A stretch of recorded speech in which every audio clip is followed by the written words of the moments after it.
প্রিয় ছাত্রছাত্রীরা, আশা করি তোমরা সকলে ভালো আছো। আগের ক্লাসে আমরা চতুর্থ শ্রেণীর পড়া যত পর্যন্ত আলোচনা করেছিলাম, আজ তারপর থেকে আলোচনা শুরু করব। যদি তোমরা আগের ক্লাস না দেখে থাকো, তাহলে ভিডিও ডেসক্রিপশনে আগের ক্লাসের লিংক দেওয়া আছে, সেটা দেখে নিও। তাহলে চলো আজকের ক্লাস শুরু করি। এবারে দেখো কি বলছে। বলছে গল্প পড়ি ও উত্তর খোঁজার চেষ্টা করি। এর মানে কি? মানে হলো দেখো এখানে কতগুলো প্রশ্নের অঙ্ক আছে, সেইগুলো পড়ে বুঝে আমাদের অঙ্কগুলো করতে হবে। এখানে করার জায়গা নেই, আমরা অন্য জায়গায় করব, করে এখানে উত্তর বসাবো। ঠিক আছে, চলো দেখা যাক কি বলছে। প্রথম অঙ্কটা দেখো, বলছে অজয়বাবু 120টি চারা গাছ কিনে আনলেন। 20টি সারিতে সমান সংখ্যায় ভাগ করে রাখলেন। প্রতি সারিতে কতগুলি চারা গাছ রাখলেন হিসাব করি। দেখো অজয়বাবু মোট কতগুলি চারা গাছ আনলেন? 120টি। কটা সারিতে ভাগ করবেন? 20টি সারিতে। তাহলে প্রতি সারিতে কতগুলি চারা গাছ থাকবে এটা ভাগ করলেই আমরা পেয়ে যাব। তাহলে দেখো 120, তাকে 20 দিয়ে ভাগ করো। দেখো 120-র মধ্যে 6 দিয়ে যাবে, 6 শূন্য 0, 6 দুগুণে 12। তাহলে দেখো ভাগশেষ থাকছে না, তাহলে প্রতি সারিতে 6টি করে চারা গাছ থাকবে। এইটা হবে উত্তর। তাহলে এত কিছু লেখার দরকার নেই, খালি এখানে লিখে দিই 6টি। প্রতি সারিতে 6টি চারা গাছ থাকবে। তোমরা লিখে নেবে, আমি খালি 6টি লিখে দিলাম। বোঝা গেল?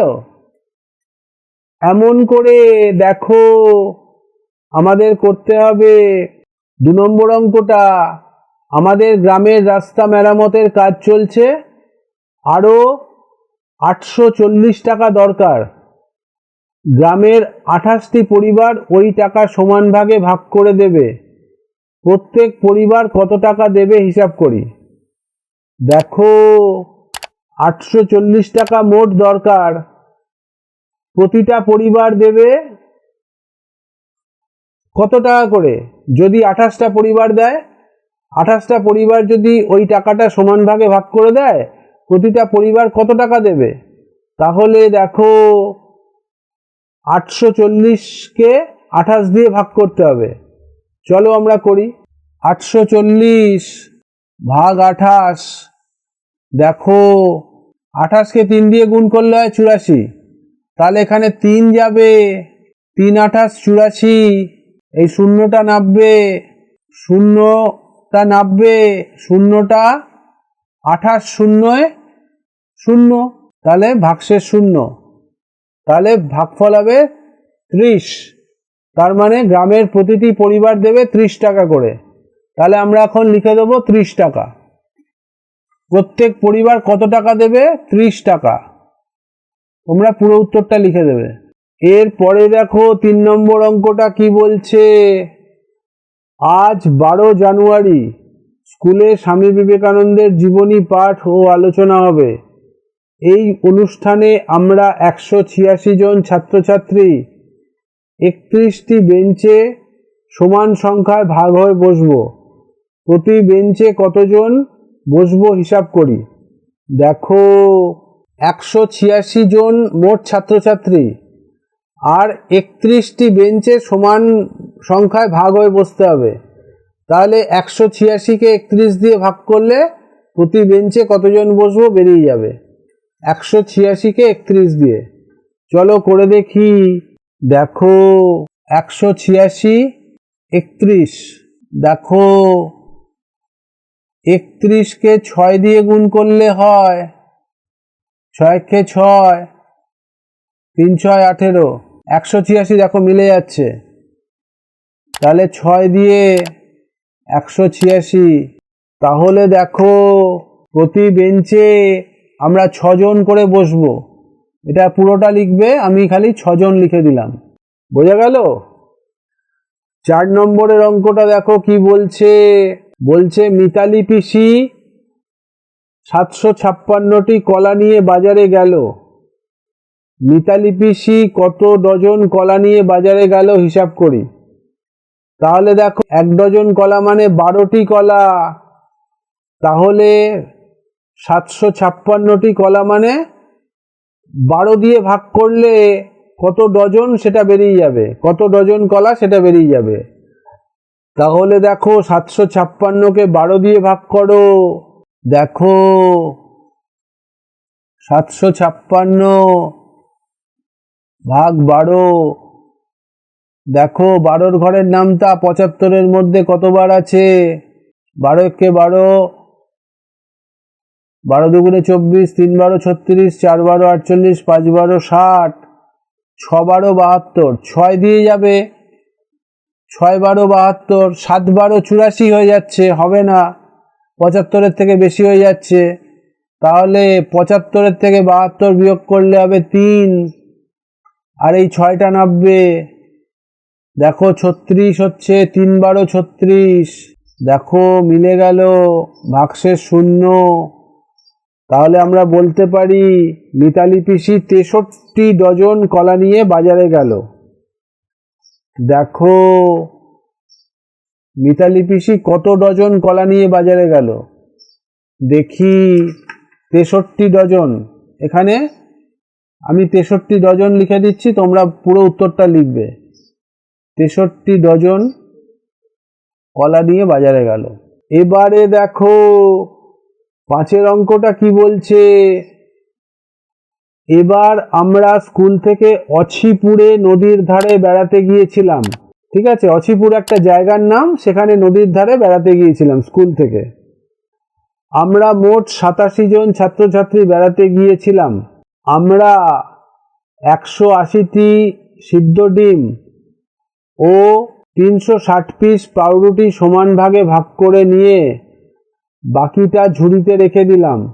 হিসাব করে দেখি প্রত্যেকে কটি সিদ্ধ ডিম ও কত পিস পাউরুটি নেব ও কতটা ঝুড়িতে রেখে দেব।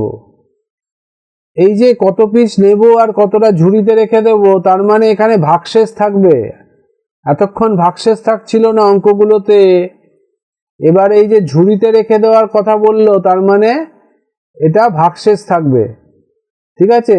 দেখো 87 জন ছাত্রছাত্রী, আর সিদ্ধ ডিম হচ্ছে 180টা, আর পাউরুটি হচ্ছে, দেখো পাউরুটি হচ্ছে 360টা। তাহলে দুবার ভাগ করতে হবে, 87 দিয়ে 180-কে একবার আর 360-কে একবার। তাহলে একবার আমরা পাবো সিদ্ধ ডিমের সংখ্যা, কপিস করে আমরা নেব আর কপিস রেখে দেবো ঝুড়িতে, আর পাউরুটিটাও ওইভাবে আমরা বার করব। তাহলে চলো করি, প্রথমে 180-কে 87 দিয়ে ভাগ করি। 180-কে 87 দিয়ে ভাগ, দেখো 180টি সিদ্ধ ডিম, 87 জন ছাত্রছাত্রী। তাহলে দেখো 180-র মধ্যে 87 একবার তো যাবেই, দুবারও যেতে পারে, দেখি 2 দিয়ে গুণ করে, 87 গুণ 2, দেখি 7 দুগুণে 14, 4 হাতে 1, 8 দুগুণে 16, আর 1-এ 17। দেখো 2 দিয়ে গুণ করলে হবে 174, তাহলে এখানে 2, 87 দুগুণে 174। তাহলে আমরা 2টি করে সিদ্ধ ডিম নেব, 180 থেকে 174 বিয়োগ করলে হবে 6, 6টি ডিম আমরা ঝুড়িতে রেখে দেব। তাহলে দেখো 2টি করে নেব আর 6টি মোট রেখে দেব। তাহলে দেখো 2টি করে ডিম নেব ও 6টি ডিম রেখে দেব, 6টি ডিম রেখে দেব, ঠিক আছে, এটা ডিমের হিসেব। এবার পাউরুটির হিসেব, 360 পিস পাউরুটি, দেখি 360 পিস পাউরুটি, দেখো 360, তাকে 87 দিয়ে ভাগ, দেখো 87-কে এখানে আমরা যদি 4 দিয়ে গুণ করি, 4 7 28-এর 8 হাতে 2, 4 8 32 আর 2 34, দেখো 348, যেটা 360-এর কাছাকাছি, 5 দিয়ে করলে বেরিয়ে যাবে, 360-এর থেকে বড় হয়ে যাবে, হবে না। তাহলে দেখো 348, দেখো বিয়োগ করলে হবে 12। তাহলে পাউরুটির বেলায় কি করব, 4 পিস করে নেব আর 12 পিস রেখে দেব। দেখি 4 পিস পাউরুটি নেব ও 12 পিস রেখে দেব, 12 পিস রেখে দেব। বোঝা গেল? এমন করে করতে হবে। আর উত্তরটা তোমরা পরিষ্কার করে বড় করে লিখে দেবে। আমি ছোট ছোট উত্তর লিখেছি, ঠিক আছে? এমনভাবে করবে। ভালো থেকো। আশা করি বুঝতে পেরেছো। কোনো সমস্যা থাকলে কমেন্ট সেকশনে গিয়ে কমেন্ট করবে, বন্ধুদের সঙ্গে শেয়ার করবে, তাতে তোমরা যেমন শিখলে বন্ধুরাও শিখতে পারবে। লাইক করো যদি ভালো লাগে, আর এই সিরিজের পরবর্তী ভিডিও সবার আগে পাওয়ার জন্য চ্যানেলটা সাবস্ক্রাইব করে দিও। সবাই ভালো থেকো, সুস্থ থেকো, টাটা।